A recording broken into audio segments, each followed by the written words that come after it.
Om Swastiastu, salam budaya, salam sejahtera bagi kita semuanya. Dalam video kali ini kita akan langsung mendengarkan cerita umat Hindu Bali yang sedang tirtayatra ke Pura Tribuana. Untuk umat Hindu Bali akan bercerita kepada umat Hindu Jawa yang sedang berkumpul di Pura Tribuana Dusun Wates, Desa Anggalengdowo. Umat Hindu terutama itu yang namanya membangun pura itu adalah pahala tertinggi. Pahala itu tertinggi. Dulu saya tuh boleh dibilang miskin. Untuk makan hari ini pun tidak ada. Tanya istri saya, tidak ada. Mau kemana lagi? Mau bekerja? Saya kan punya pengetahuan saya teknik.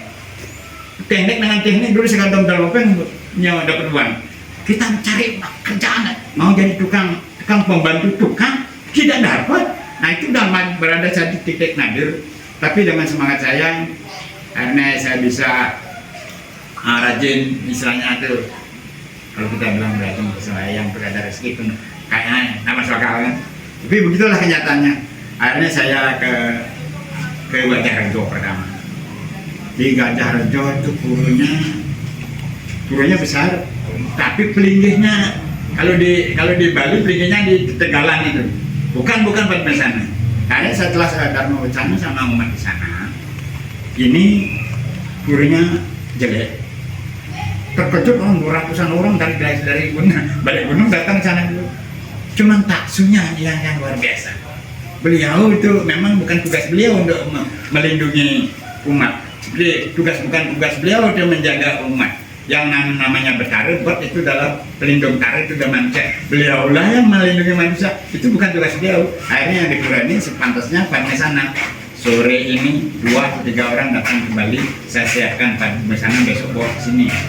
Ada orang tua itu orang tua pelit banget, kelakanya jatuh di jalan sudah ke tetangga orang kan dia bawa yang tetangga ke rumahnya, datang dia tuh, oh itu kelapa saya, saking pelitnya.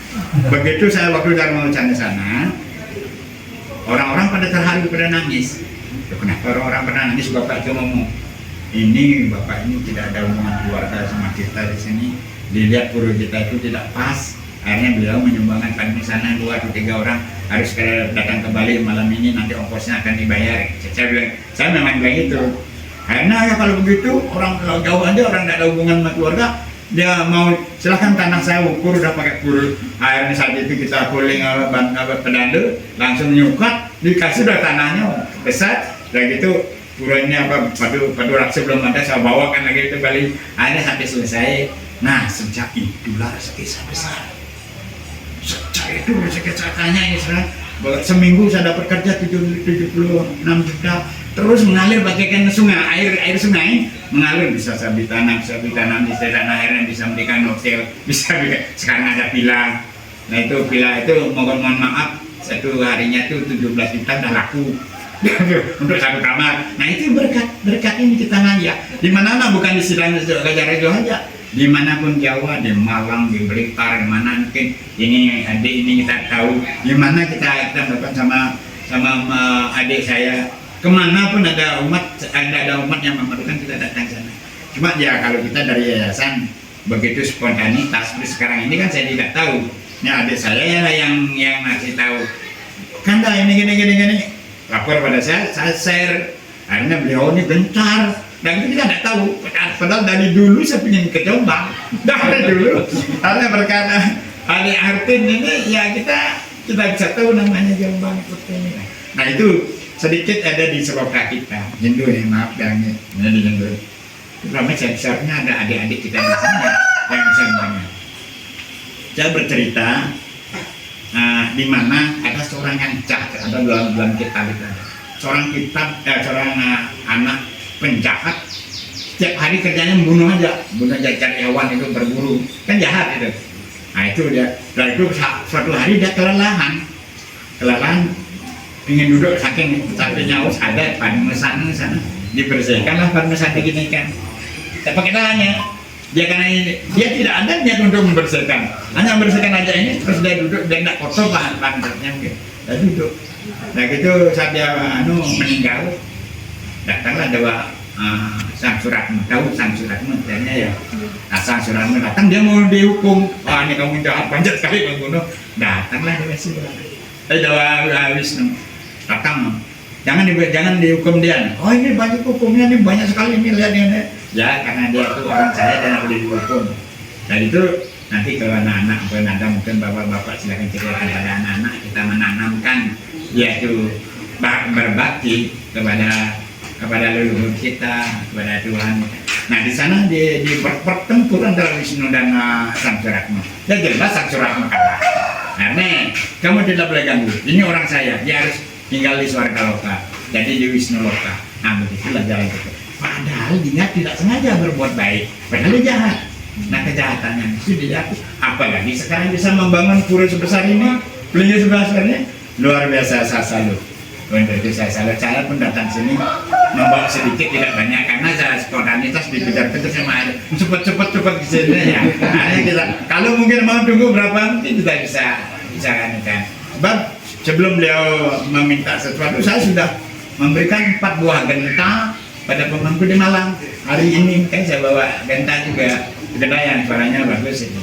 Nah, itu makanya sekalian ke Malang, yang mampir ke sini. Maka itu kalau dari menurut teman-teman yang Malang dulu, saya pikir di zaman dulu lah dari Malang. Nah itu mungkin di sini saya ada sedikit mengumpulkan sama teman-teman. Saya sendiri adalah jabatan saya adalah Sekjen Yayasan Jaringan Ibu Nusantara. Ketua kami karena berhalangan, jadi ada acara di rumahnya dia hadir. Yang hadir adalah kita sebagai, kalau saya di yayasan itu adalah saya Sekjen, kalau dalam perjalanan ini adalah saya ketua panitia, dan ini adalah sebagai sekretaris panitia, dan ini beliau ini bendahara, dan ini mantan pesan saya yang selalu menang saya. Nah, kalau ke Jawa ya dia pasti ikut. Ya sedangkan ini juga di Komang yang paling setia nih ke Jawa sampai ke Lampung dia.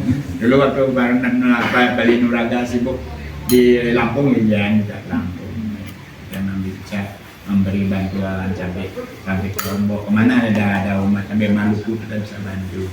Mungkin kita tidak bisa ke Maluku, tapi kita bantu dengan apa yang dia minta, mereka minta di sana. Ya kayaknya kalau kita membaca sloka itu terlalu tidak pas lah dalam resolusi ini. Sloka itu kan banyak sekali yang nanya, dan agak ini ya saya cukup dengan sedikit cerita, nanti bisa diceritakan pada anak-anak. Pertama kalau pada anak-anak tanamkan ini ya Pak paham. Saya pernah mengadakan lomba serada, antar serada. Nah, kalau kita mau bahagia, pahamilah serada. Nah beliau ini juara satunya. Saya sengaja pilih beliau. Orang yang lain-lain dari Bali pintar-pintar ya, wah alatnya bagus. Tapi saya pilih dia. Kenapa? Karena ya biarlah orang kalau di Bali kalau di pertandingan selalu menang. Ya itu tidak perlu lagi, sudah penilaian. Ya jangan pengen saja. Yang lain Kalimantan, Jawa, yang lain yang Lombok. Nah itu yang kita cari intinya. Gitu. Memang di panitia saya di pengadu penilai itu saya ada perdebatan. Karena saya bilang ini bagus ya orang Bali kan memang bagus karena dia dari hidupnya dia sudah dibesarkan oleh daun besar dengan daun, terus meninggal pun diantar sama daun. Itu udah pekerjaannya tiap hari. Sedangkan kalau orang di luar Bali kan itu betul-betul mempelajari. Ya gitu. Jadi ini ya saya kasih nama satu. Banyak nih protes yang orang Bali protes kan kita jawab penilaian adalah mutlak panitia selesai. Ya dari itu ya kayaknya saya akhiri dulu, tidak terlalu panjang lebar. Nanti kalau mungkin ada adik di sini yang kecil-kecil kan bisa berbagi sama demikian. Jadi Om Swastiastu. Assalamualaikum warahmatullahi wabarakatuh. Ya saya kembalikan sedikit.